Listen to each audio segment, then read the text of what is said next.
Drake Moore had everything most people spent their lives chasing. Money more than he could reasonably spend. Power the kind that bent meetings around his schedule.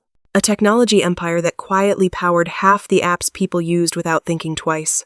Yet every night, at exactly 7:40 p.m., Drake Moore sat alone inside a small neighborhood diner called Greenfield Diner, ordered the same meal, and ate in silence.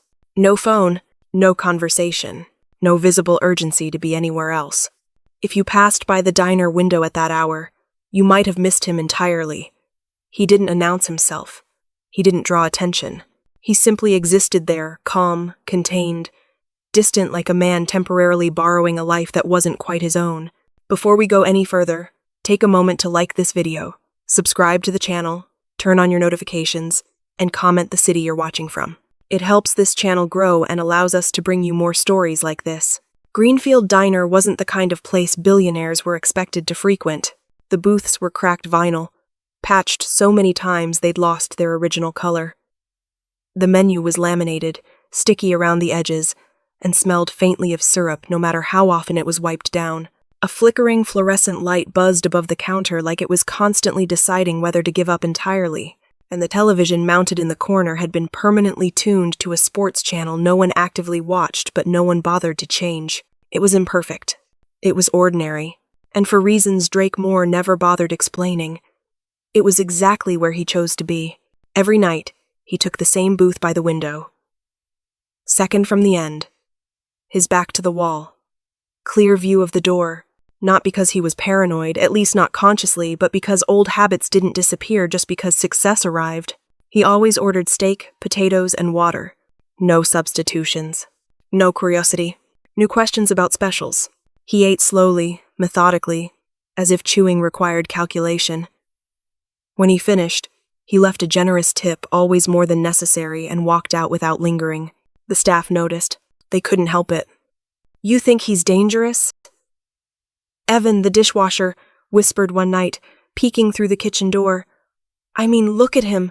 Nobody sits that straight unless they've been trained." "He's lonely," Martha, the cook, said with a sigh, scraping a pan. "That's a lonely man if I've ever seen one." Tom, the night manager, leaned against the counter and smirked. "I think he's hiding. People with that kind of money usually are." They debated him the way people debated mysteries that didn't affect their lives but made long shifts pass faster. Only Julia Green didn't join in. Julia worked the evening shift. She had for almost a year now, long enough to know that guessing at people's stories was usually a waste of energy. She noticed something else instead. Patterns. Lonely people didn't always look sad. They didn't always complain. Most of the time they repeated themselves. Drake Moore repeated himself perfectly. Julia was 26 years old and tired in a way sleep didn't fix. She worked 2 jobs, one at the diner, one cleaning offices early in the morning, and still found herself doing mental math every time she bought groceries. Her dreams had learned to stay quiet. Her bills hadn't. She had a sharp sense of humor, mostly used as armor, and a habit of observing people more than talking about herself. It came from years of listening to customers, to managers, to life reminding her it wasn't done asking things of her yet. For 3 months, Drake Moore barely spoke. She'd tried at first. Professional smiles, polite questions, offers of dessert. "No, thank you," he'd said every time. Politely, and without emotion, like declining an insurance policy. Small talk didn't work either. "The weather's finally cooling down," she'd said once. "It's adequate," he replied, eyes already back on his plate. Eventually, Julia stopped trying, and so it went. Night after night. Silent dinners. Generous tips. No real interaction lasting more than a few seconds. Until that Thursday, the shift had been brutal. A group of tourists had walked in and asked for tacos, despite the fact that Greenfield Diner had never, at any point in its existence, served tacos. A child spilled juice across 3 tables in under 5 minutes. Someone complained the coffee was too coffee-flavored. Julia was exhausted. Her feet hurt. Her patience was thin. She just wanted the clock to move faster. And then Drake Moore walked in. She noticed immediately that something was different. His posture wasn't as rigid. His shoulders curved slightly forward, like he was carrying something invisible and heavy. He sat down but didn't pick up the menu, didn't even glance at it. He just stared at the table. Julia brought his usual without comment, set the plate down, turned to leave.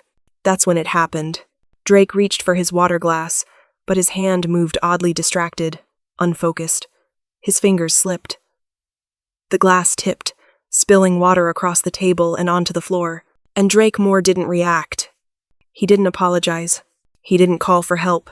He didn't even seem embarrassed. He just stared at the spreading water like it was a metaphor he didn't have the energy to decode. Then he sighed. It wasn't a normal sigh. It came from somewhere deeper, dragging exhaustion, frustration, and unsaid words with it. The kind of sigh people made when they were tired of carrying something no one else could see. Julia grabbed a towel and approached.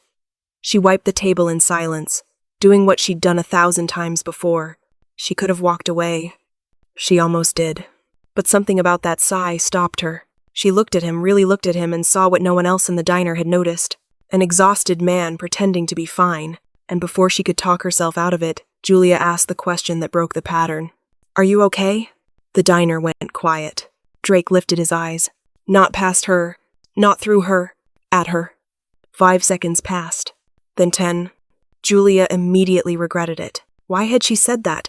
Why couldn't she just do her job and leave emotions where they belonged? She opened her mouth to apologize. Then Drake blinked. For a fraction of a second, his eyes glistened. His voice sounded unfamiliar, like it hadn't been used for anything but commands in a long time. No one's ever asked me that. Julia didn't know what to say, so she did what she always did when things got uncomfortable. She joked. "Well?" she said, nodding toward the untouched steak. "You've been glaring at that plate for months." I figured it was personal.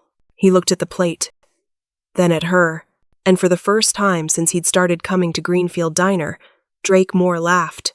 It was short, almost startled, but it was real. "No," he said softly. "I'm not okay. Haven't been for a while." Julia nodded, not with pity, just understanding. "Well," she said, tucking the towel away, "at least you know that now." She walked away, returned a moment later with a fresh glass of water. "On the house," she added, "since you drowned the last one." Drake took the glass, and for the first time in months, he didn't look like a man passing through life unnoticed. He looked like someone who had finally been seen.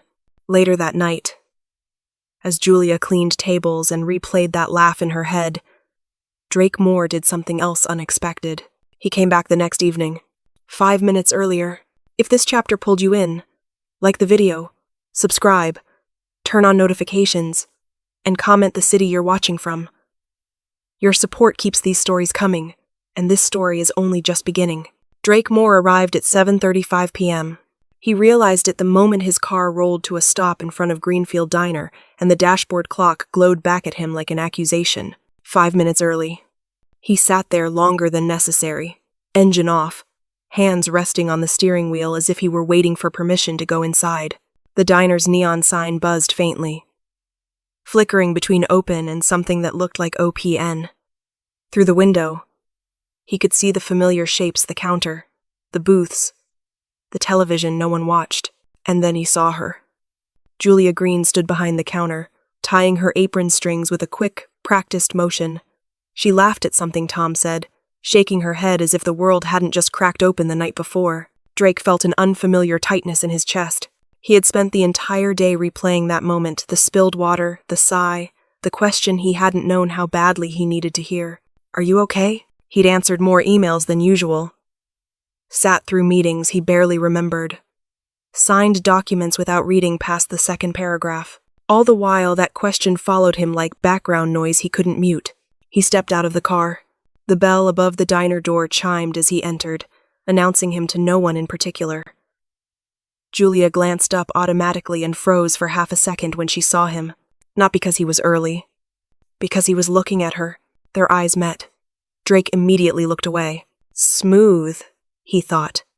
Very composed. He walked to his usual booth second from the end, by the window, and sat down, straightening the silverware even though it didn't need it. He adjusted it again, then once more. Just to be sure. Julia approached a moment later, notepad in hand, professionalism firmly back in place. "Good evening," she said, voice neutral, polite. "Welcome to Greenfield Diner." Drake looked up. "Good evening." She raised an eyebrow almost imperceptibly. "You're early." "Yes." He cleared his throat. Should I be concerned?" she asked. "Is this an emergency, or are you just testing the limits of time itself?" The corner of his mouth twitched before he could stop it. "No emergency." "Good," Julia said, scribbling something on her notepad. "Because if you're here early to order something different, I'm going to need a moment to emotionally prepare." He blinked. "Different? Well," she said, glancing at him over the top of the notepad. "You've been ordering the same thing for months. A sudden change might destabilize the entire kitchen." "I'll have the usual," he said quickly. "And what would the usual be?" she asked. "The steak, with potatoes." She nodded solemnly, writing it down as if this were brand new information. "And how would you like your steak cooked?" "Medium." "Side dish?" "The potatoes." "Beverage?" "Water." "Sparkling or still?" "Still." "With ice?" "Yes." "With lemon?" He hesitated. Just a second too long, Julia noticed. "No lemon," he said. "Excellent choice," she replied. "The lemon has trust issues." He frowned slightly. "The lemon? Never mind," she said cheerfully. "Your order will be out shortly." She turned to leave. Drake lifted his hand halfway, then dropped it. Lifted it again. "Julia," he said. She stopped, turned slowly. "Yes?" He opened his mouth and nothing came out. This was ridiculous.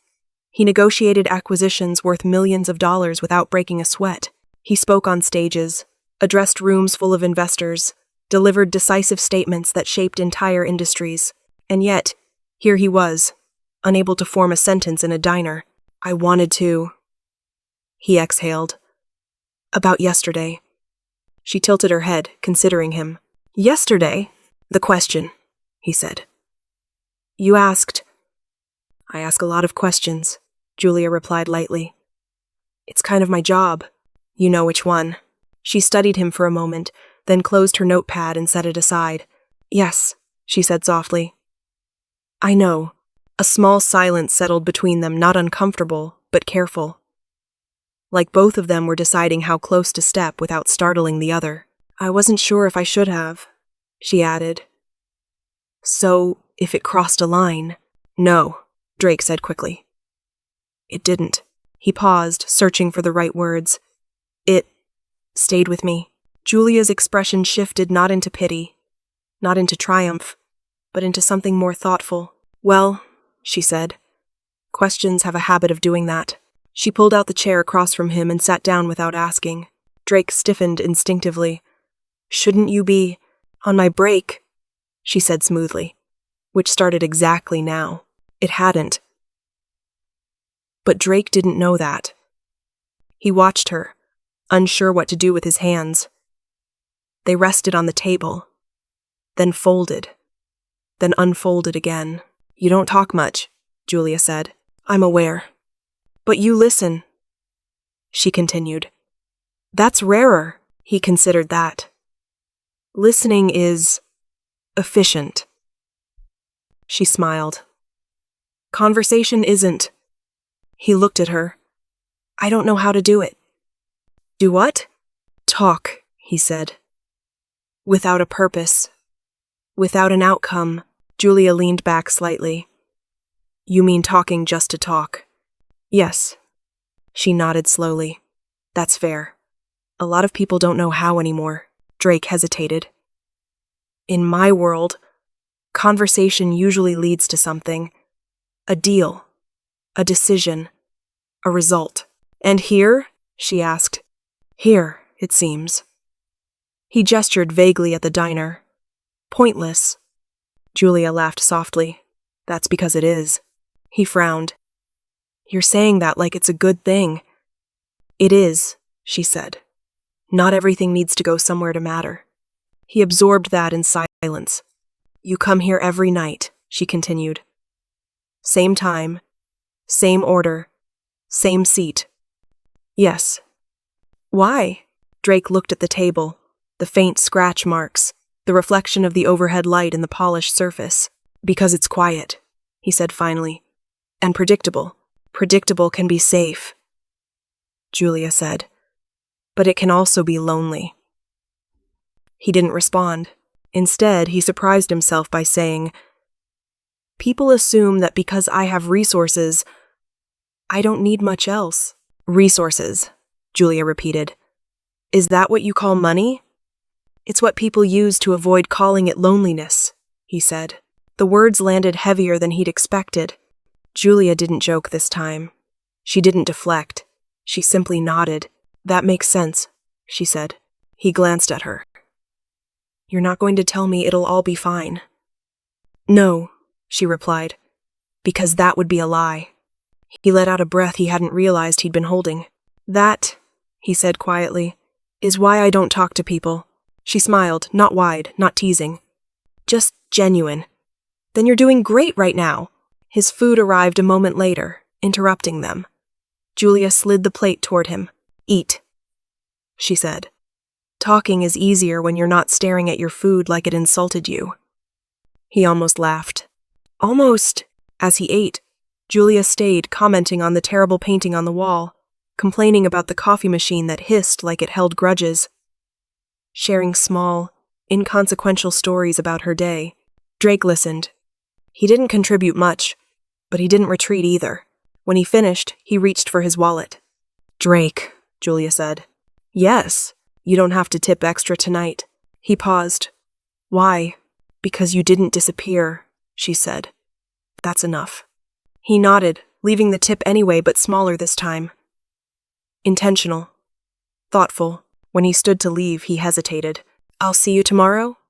He asked, unsure why the question mattered so much. Julia smiled. You usually do. He stepped outside into the cool night air, the diner door closing softly behind him. As he walked to his car, one thought echoed louder than any boardroom conversation ever had.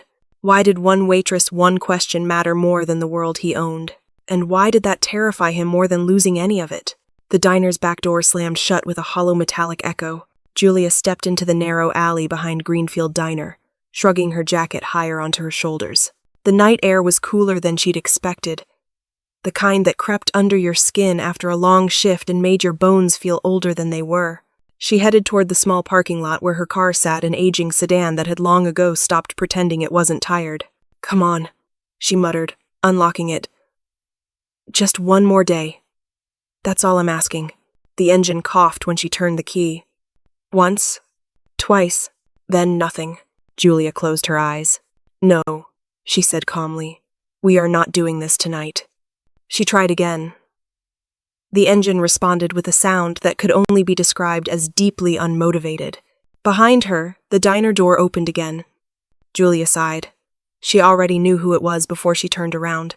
Drake Moore stood there, jacket still on, sleeves pristine, leather briefcase in hand. The glow from the diner lights framed him in a way that made him look almost unreal, like he'd wandered into the wrong scene entirely. Everything okay? He asked. She laughed once, short and humorless. Define okay. He glanced from her to the car. It's not starting.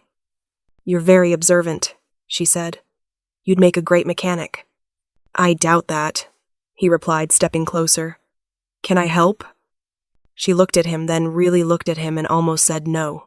He was still immaculate, still composed, still very clearly a man whose life did not include pushing broken-down cars behind diners. But something in his expression stopped her. Concern. Genuine. Unpolished. You don't have to, she said. I'll call a tow. He shook his head. Let me try. She raised an eyebrow. You've ever pushed a car before? I've pushed deadlines, he said. That feels similar. It's not, Julia replied, already smiling. But okay. If you pull something, I'm not explaining this to your shareholders. Drake set his briefcase down carefully, too carefully, and removed his jacket. He folded it with almost surgical precision and placed it on top of the case. as if dirt might leap up and attack it. Julia watched, amused. You know it's just a jacket, right? He paused. It's an expensive jacket. That explains the emotional attachment.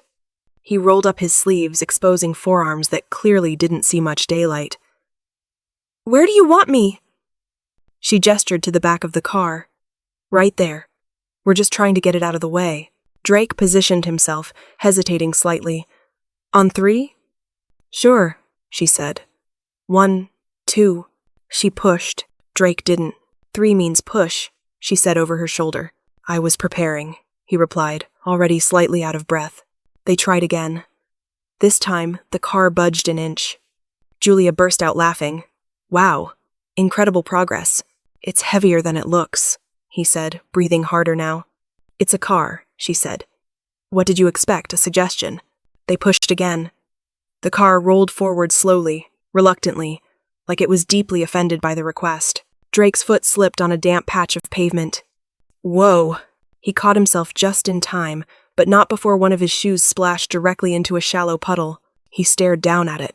Slowly, Julia followed his gaze. Then she laughed, really laughed. The kind that bent her forward and stole her breath. Oh no, she managed between laughs. That shoe is never going to emotionally recover from this.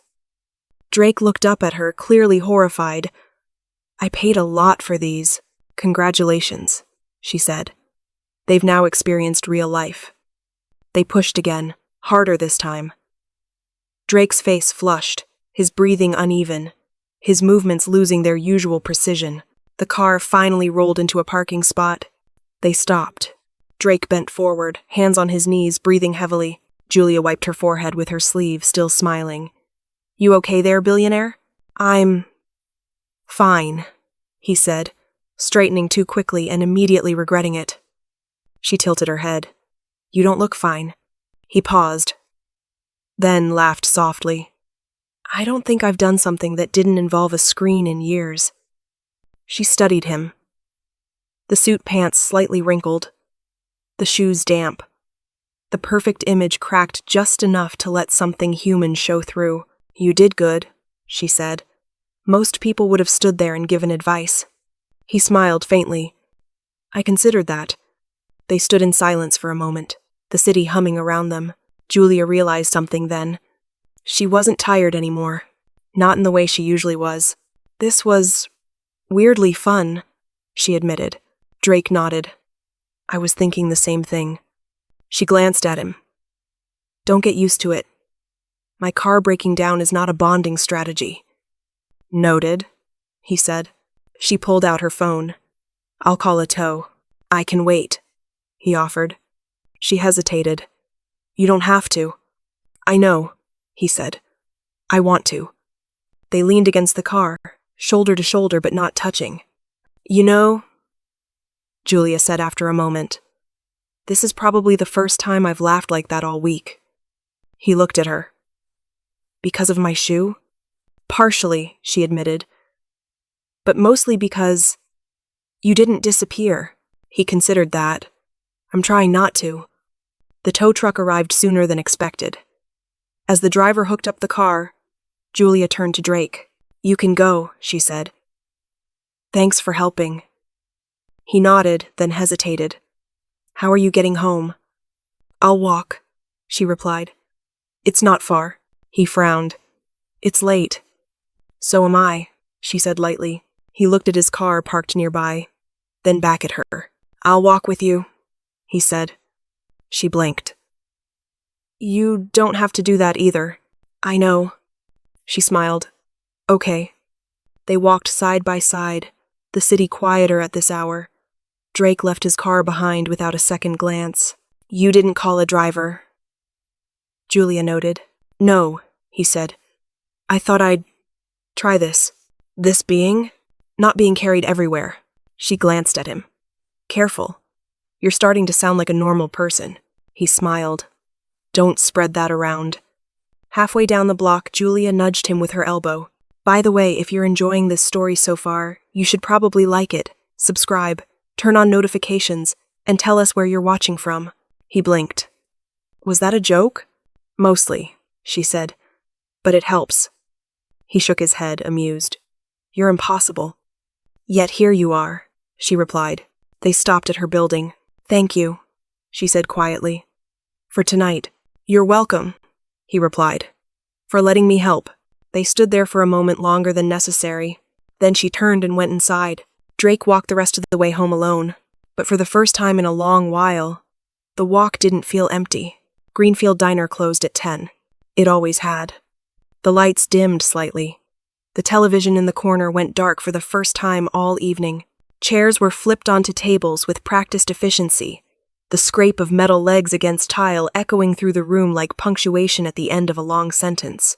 Julia wiped down the counter slowly, her movements unhurried, her thoughts louder than the room. Drake Moore had walked her home 2 nights ago, not because he had to, not because it was convenient, but because he chose to. She hadn't stopped thinking about that. The back door creaked open. Julia didn't turn around. She knew who it was. You forgot your jacket, she said. Drake stood just inside the kitchen doorway, his jacket folded neatly over his arm, shoes still bearing faint evidence of their encounter with real life. I did, he replied. I'm hoping that means I'm learning. She smiled, finally turning to face him. Or that you're bad at leaving. That too. The kitchen was quiet now. Martha had already gone home. Evan was finishing up in the back, and Tom was counting the register out front. For the first time all night, the diner felt like it belonged to no one. Julia hesitated. Are you hungry? She asked. Drake glanced at the empty dining room. I ate. That wasn't what I asked. He studied her for a moment, then nodded.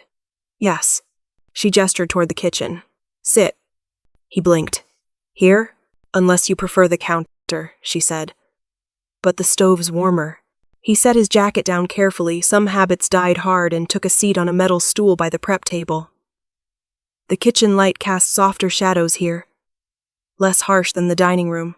Julia tied her apron again. This is not the menu. I assumed, he said. I'm serious, she added. No reservations, no expectations. He nodded. That seems to be a theme. She opened the fridge, pulled out a few ingredients, and set them on the counter. Eggs, vegetables, leftover bread. You're cooking for me, he said, stating the obvious. Yes. Why? She shrugged. Because you helped me push a car. Because you didn't disappear. Because sometimes people deserve to be fed. He smiled faintly. I don't think anyone's ever cooked for me in a diner kitchen before. There's a first time for everything, she said. Even billionaires eating scrambled eggs. As she worked, the silence between them settled, not awkward, not heavy. Just present. You grew up here? Drake asked after a while. Not here, Julia replied. A few towns over. Same kind of place, though. Diners. Schools that smelled like old books. People who knew your business before you did. He nodded. My childhood was quieter. She glanced at him. That sounds lonely. It was efficient, he corrected automatically. She smiled. You really lean on that word. He paused. I learned early that feelings slowed things down. Did they? She asked gently. He didn't answer right away. She slid a plate toward him a few minutes later, simple food, nothing fancy. He looked at it like it might disappear if he blinked. This smells real, he said. That's because it is. He took a bite, and then another. Julia watched him carefully, amused by how focused he looked. You're allowed to enjoy it. I am, he said quietly. I just forgot how. She leaned against the counter across from him. What did you want to be when you were a kid? He looked up, surprised. That's an abrupt question. I warned you, she said. No agenda. He thought for a moment. I wanted to build things. Buildings? Systems, he said. Things that made sense when people didn't. She nodded. Did you? Yes, he said. Too well. She tilted her head. And somewhere along the way, I stopped being part of the system.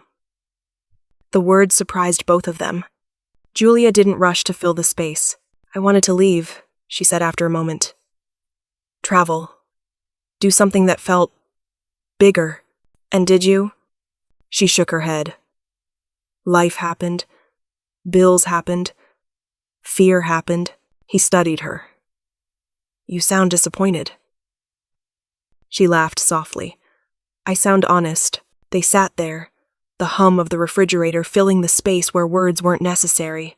Success, Drake said eventually, doesn't cure loneliness.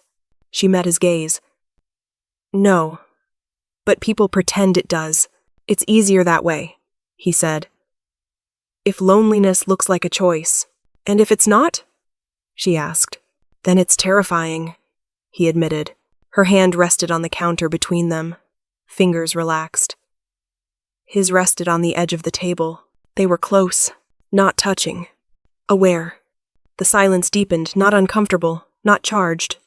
Just safe. Drake reached for his glass. Their fingers brushed. Just barely. The contact was brief, accidental, but it lingered longer than it should have. They both froze. Julia pulled her hand back first, clearing her throat. I should, finish cleaning. Yes, he said quickly. Of course. He stood, suddenly unsure of where to look. Thank you, he added. For dinner. You're welcome. He hesitated at the doorway. Would you want to have dinner sometime? She looked up. Like this? No, he said. Like, out. She searched his face for expectation. Found none. Maybe, she said. He smiled, not wide, not triumphant. Just hopeful. I'll see you tomorrow? He asked. She nodded. You usually do. He left. Julia stood alone in the kitchen, staring at the spot where he'd been sitting. She pressed her palms to the counter, breathing slowly. Am I crossing a line? She wondered. And more unsettling. Do I want to? Vanessa Cole arrived at Greenfield Diner like she was late for a different life. The bell above the door chimed, sharp and insistent, cutting through the low hum of conversation and the sizzle from the grill. Heads turned not because the diner demanded attention, but because she did. Julia noticed her immediately. Tall, immaculate, dressed in a way that suggested she didn't enter places like this often and wanted everyone to know it.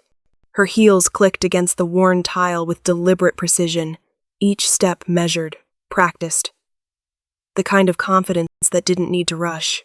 Vanessa scanned the room once, eyes cool and assessing, before they landed on Drake. He was already seated in his usual booth, jacket draped neatly beside him, posture composed. But when he saw her, something changed. Not dramatically. Subtly, his shoulders stiffened. His gaze sharpened. The calm he'd been learning to carry faltered, just slightly like a practiced mask slipping at the edges. Julia felt it from across the room. Vanessa smiled. It wasn't warm. It wasn't surprised. It was precise. Well, she said, her voice smooth and unhurried. This is unexpected. Drake stood. Vanessa. Julia froze behind the counter. So that's who she is, she thought. Vanessa approached the booth, placing one manicured hand on the table as if claiming it. She leaned in and kissed Drake lightly on the cheek, too familiar. Too public. You didn't tell me you'd taken up diner culture, she said, glancing around. How authentic. Julia's jaw tightened. Drake didn't respond immediately. What are you doing here? Vanessa straightened, eyes flicking briefly toward Julia just long enough to register her existence. I was in the neighborhood, she said lightly. And I saw your car outside. Old habits. Julia stepped forward, professional smile firmly in place.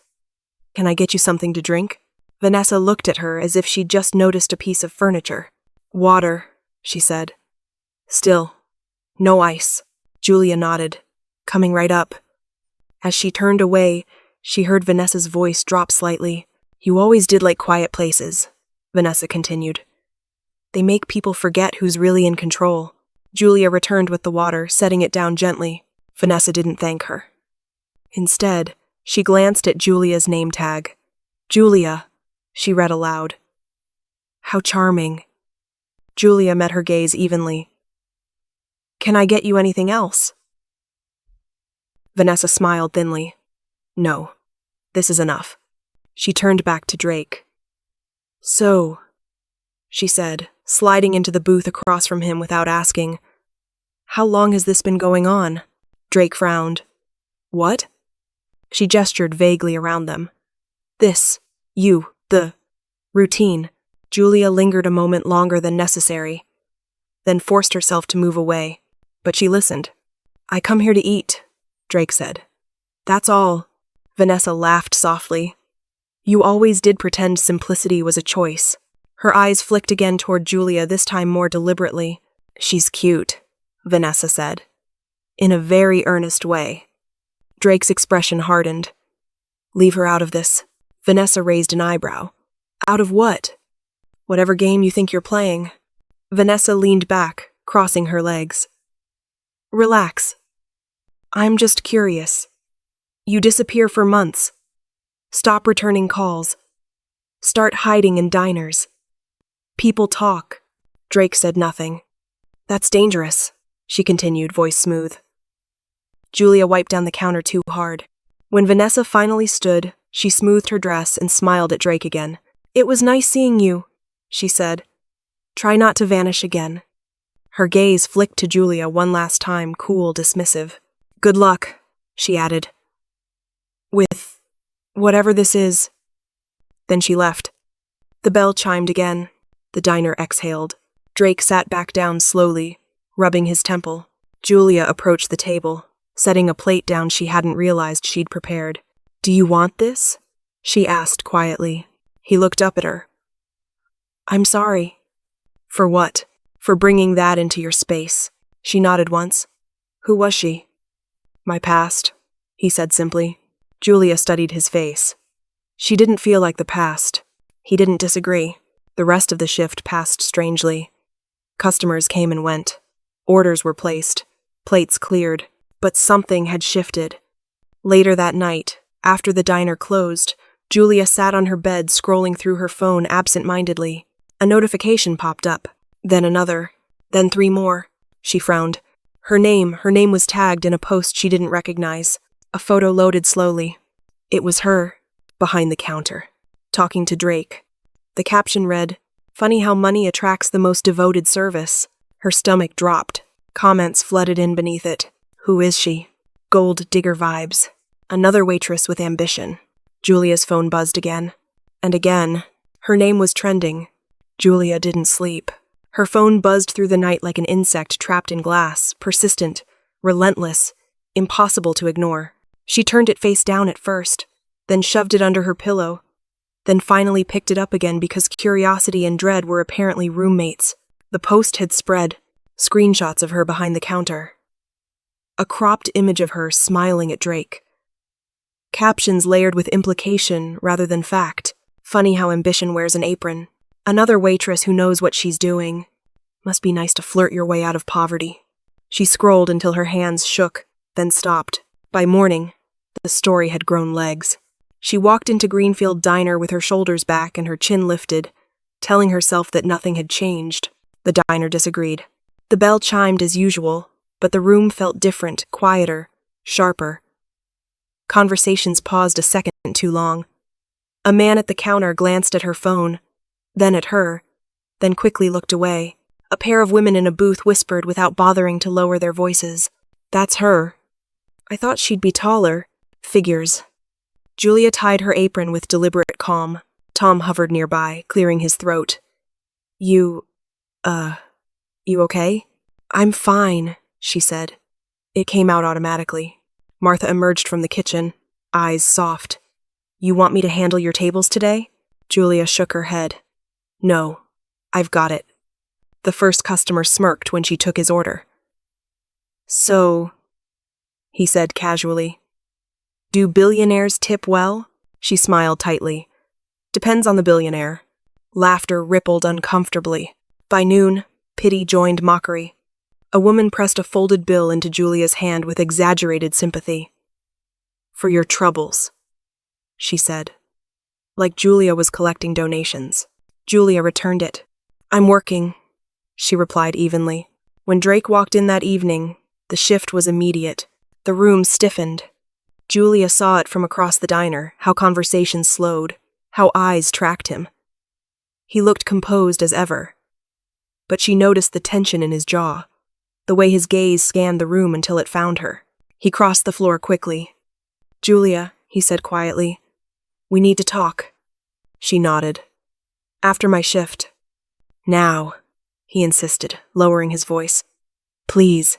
She hesitated, then gestured toward the back hallway. They stood near the storage room, the hum of the refrigerator filling the silence. "I saw the post," he said. "I'm so sorry." She folded her arms. "Sorry doesn't delete screenshots." "I can make it stop," he said quickly. "My legal team." "No," she interrupted. He paused. "No, I'm not doing this," she said. "I'm not being protected like a problem that needs managing." "This isn't protection," he argued.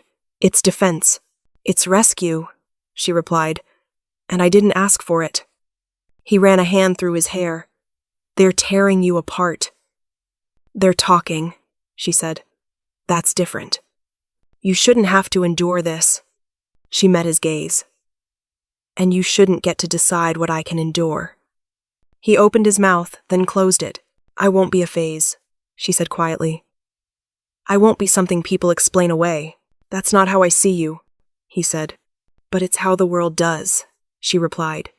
"And right now, you're standing too close to that world." The words landed between them. Heavy and unavoidable.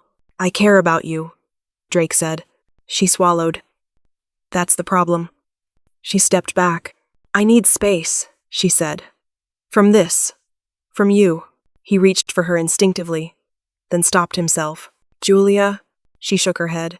"Don't make this harder." She walked past him, back into the diner, back into the noise and the stares and the half-whispered judgments. Drake stood alone in the hallway, hands clenched at his sides. He had money, influence, power, and none of it could stop her from walking away.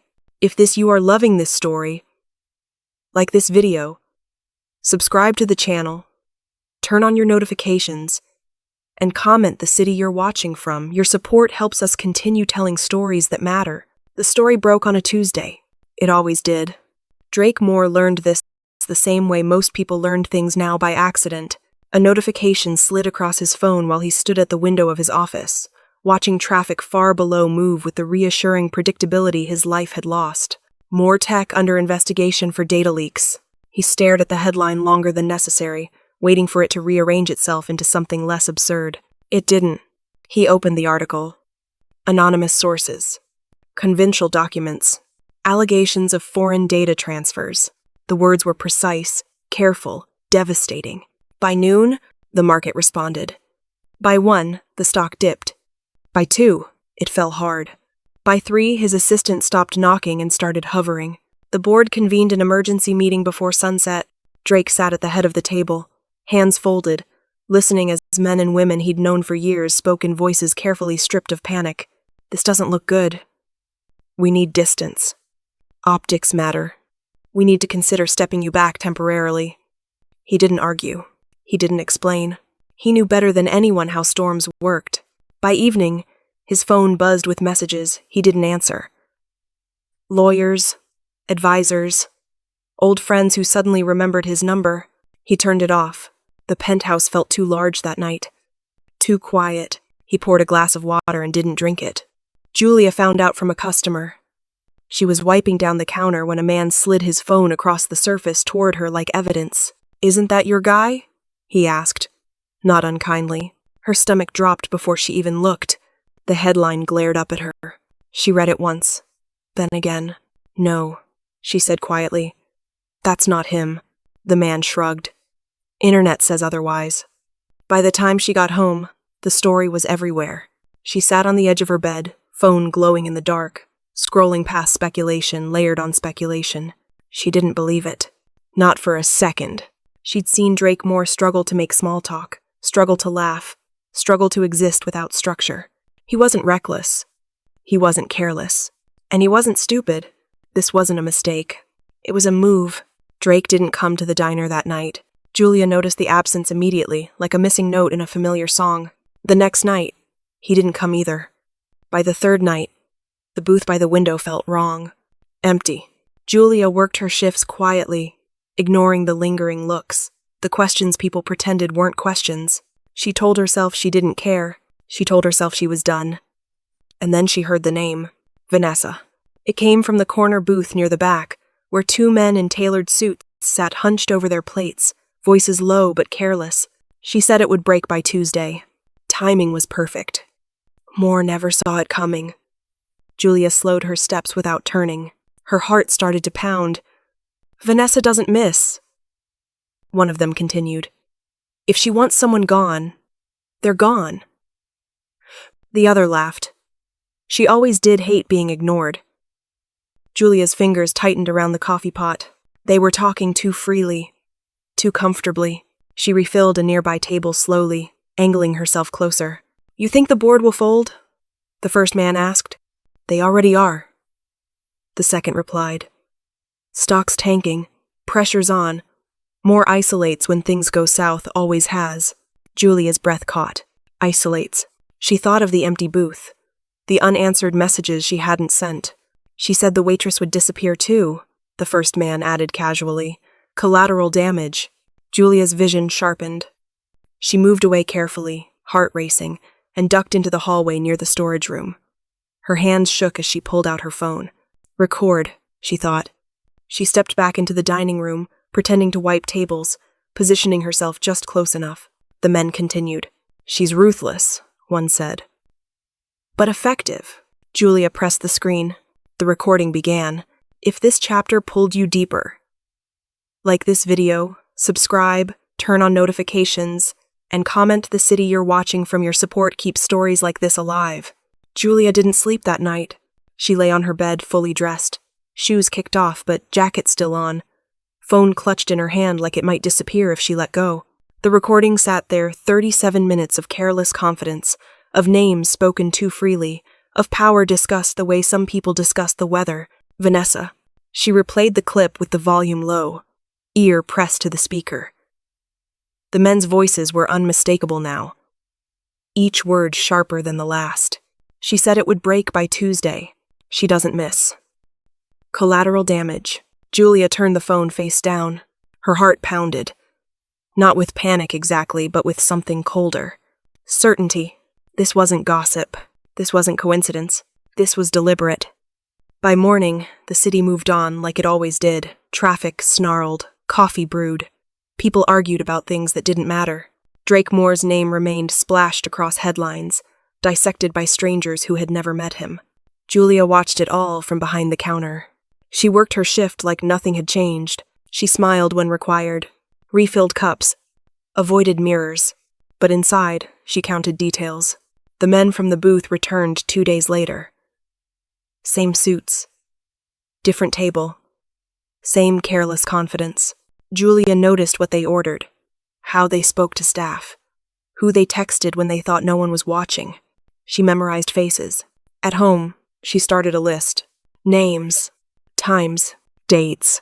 She Googled companies she didn't recognize. Cross-referenced LinkedIn profiles. Followed digital threads late into the night, learning quickly how people with power left trails without realizing it. She wasn't trained for this. She was careful anyway. The fear came later. It arrived quietly, when she realized what she was doing. These weren't harmless people. They weren't just cruel online. They moved markets, ruined reputations, erased people without ever touching them. She imagined her name disappearing, not trending, not whispered, just gone. She imagined the diner losing business, Martha losing hours, Evan losing his job. She imagined Drake alone in his glass tower, taking the fall for something he didn't do. The thought settled heavily in her chest. She could stop. She could delete the recording, pretend she never heard anything. Let the storm pass the way storms always did, by drowning someone else. No one would blame her. She was just a waitress. The idea made her stomach turn. Julia returned to the diner that evening with a small recorder tucked into her pocket. She didn't know if she'd need it again, but knowing it was there steadied her. Vanessa didn't return, but the men did. This time, they sat closer to the bar, drinks untouched, voices looser. She's already distancing herself, one said. Publicly, at least. Smart, the other replied. Moore's too isolated to fight back. Julia wiped the counter slowly. Every sense sharpened. "You think he knows?" the first asked. "He suspects," the second said. "But suspicion isn't proof." Yulia's fingers tightened. She waited. They talked about timelines, about board pressure, about how quickly narratives could be reshaped with the right push. They talked about Vanessa like she was inevitable. Julia recorded everything. When she got home, she backed the files up twice. One copy hidden in an email draft she never intended to send. Another uploaded to a cloud account she created under a name that wasn't hers. She started reaching out quietly. A journalist she'd once served coffee to, who'd complained about deadlines and integrity. A junior analyst who'd posted cryptic frustrations online about corporate cover-ups. A lawyer whose number she found through a chain of indirect connections. She didn't tell them everything. Just enough. She framed it carefully: anonymous tips, questions, inconsistencies that didn't add up. She waited. Days passed. The headlines grew louder. The speculation sharper. Drake didn't reach out. She didn't blame him. Then, one night, her phone buzzed with a message from an unknown number. "Who is this?" She stared at the screen, pulse quickening. "Someone who knows you're lying," she typed back. Then deleted it. She closed her eyes. This was the moment. Stay safe or act. She thought of the way Drake had looked at her the first night she asked if he was okay. The way his shoulders had eased, just a fraction, when he realized someone wasn't demanding anything from him. She thought of the empty booth. Julia opened her laptop. She compiled everything: recordings, timestamps, screenshots, names.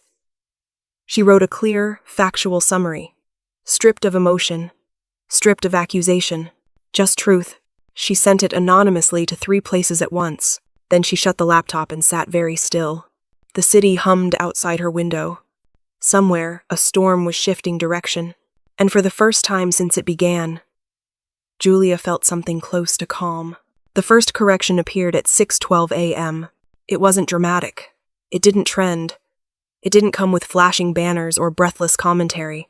It was a single sentence buried beneath an updated headline on a business site most people skimmed while drinking coffee. Update. Sources close to the investigation suggest inconsistencies in the original allegations. Drake Moore read it on his phone while standing barefoot in his kitchen, the city still half asleep below his windows. He didn't react. He had learned, over the past week, that hope was inefficient. Dangerous, even. By 8 o'clock, the second article dropped. By 9, the third. By 10, his phone rang for the first time in days. He didn't answer it. The board meeting reconvened at noon. This time, the room felt different. The same faces sat around the table, but their posture had shifted, less guarded, more cautious. Laptops were open now. Screens filled with documents Drake hadn't seen before. "Where did this come from?" someone asked. "No idea," another replied. "It was sent anonymously." Drake listened. He watched as the narrative began to unravel, not explosively, but methodically. Emails traced. Transactions examined. Timelines compared. A pattern emerged. Not his. Someone else's. By mid-afternoon, Vanessa Cole's name surfaced publicly for the first time. Not as speculation. As context, a former executive, a strategic consultant, a figure with motive, access, and a documented history of aggressive corporate maneuvering. The media pivoted quickly. It always did. From allegations to ambush. How Moore became a target. The data didn't leak, the story did. Drake watched the headlines change from accusation to analysis, from judgment to curiosity. He felt nothing. Not relief. Not triumph. Just a hollow quiet where panic had been.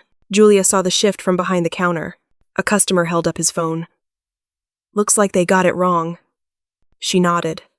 "Looks like it." The whispers changed tone. Not kinder, just different.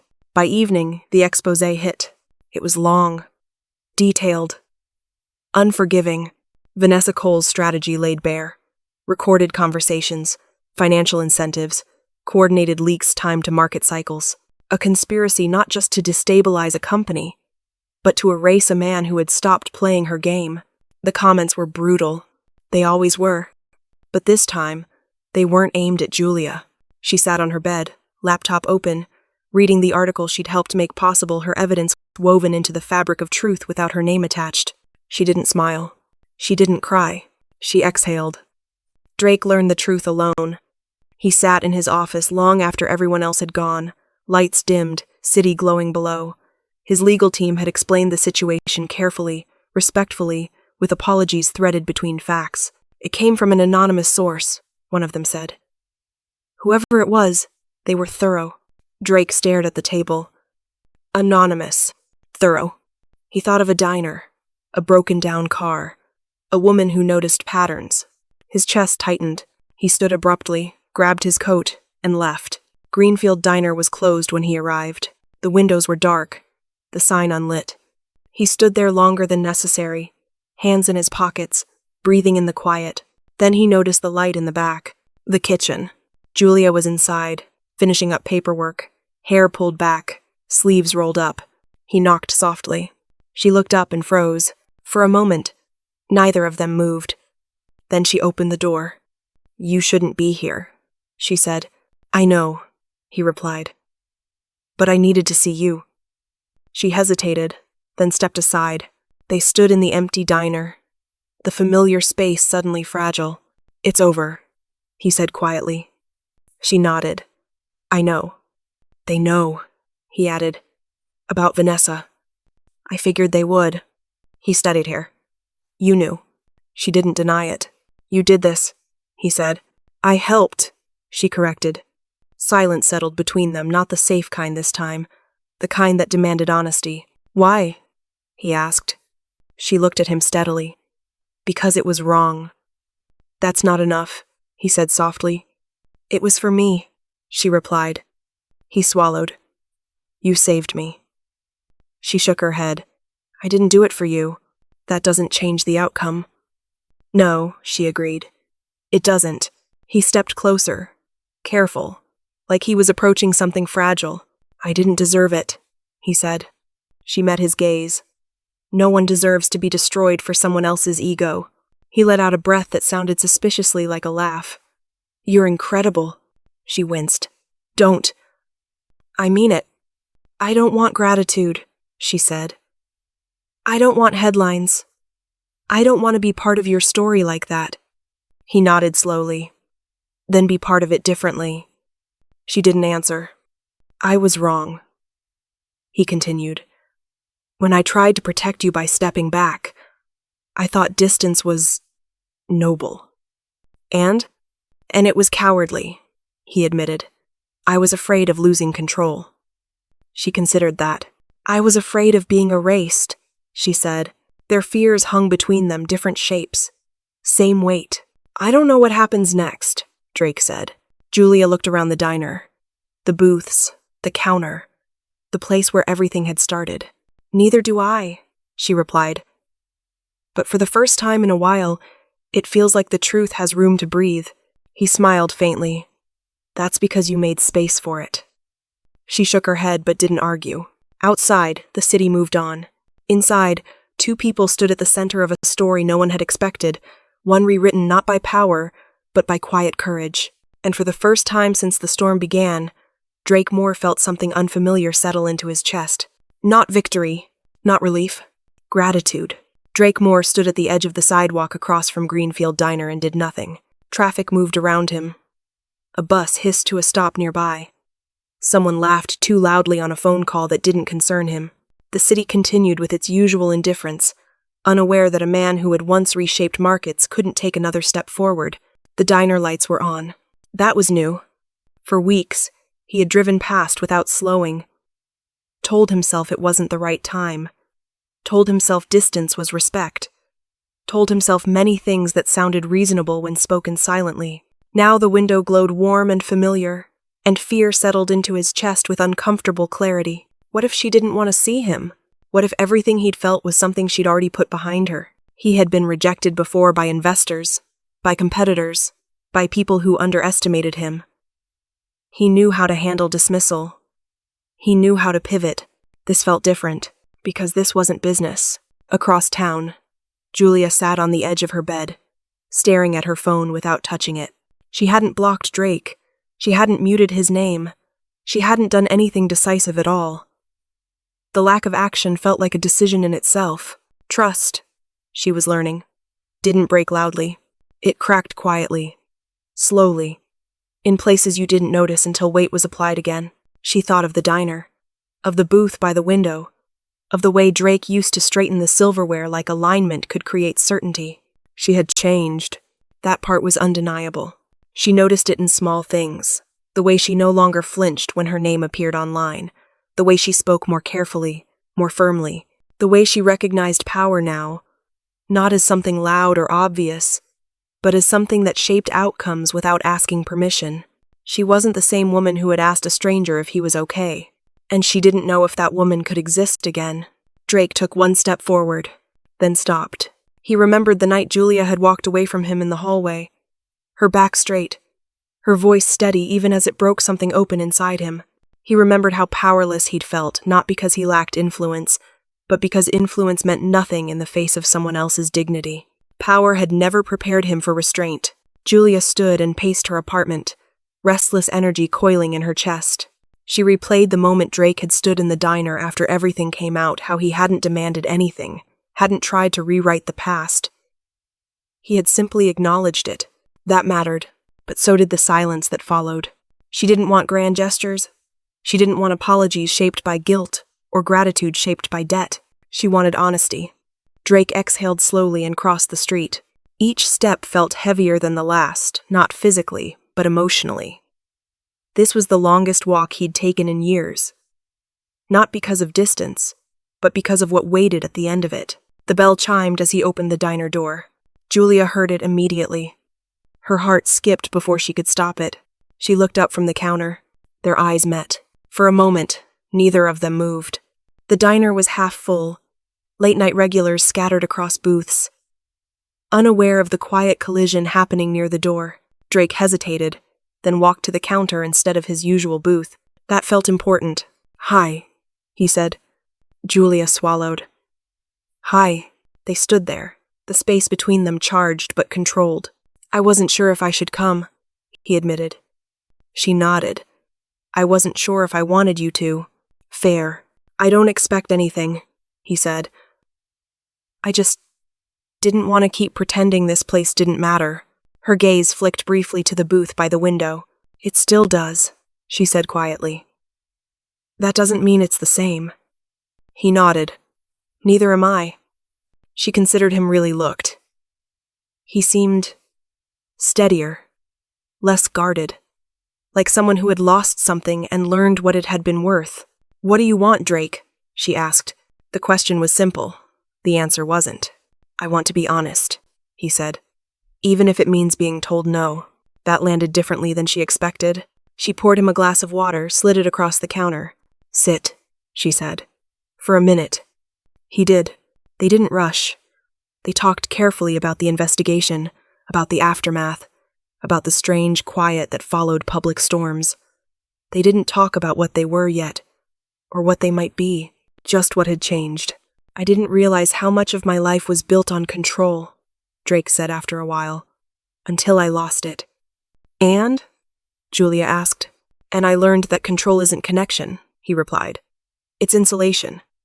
She nodded. "I learned that being seen can cost you more than being invisible." He met her gaze. Was it worth it?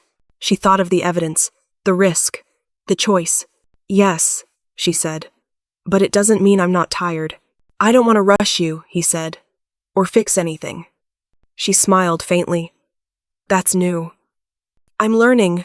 The diner hummed around them, ordinary and grounding. When Drake stood to leave, he didn't linger. "Thank you," he said, "for letting me come back." Julia watched him go.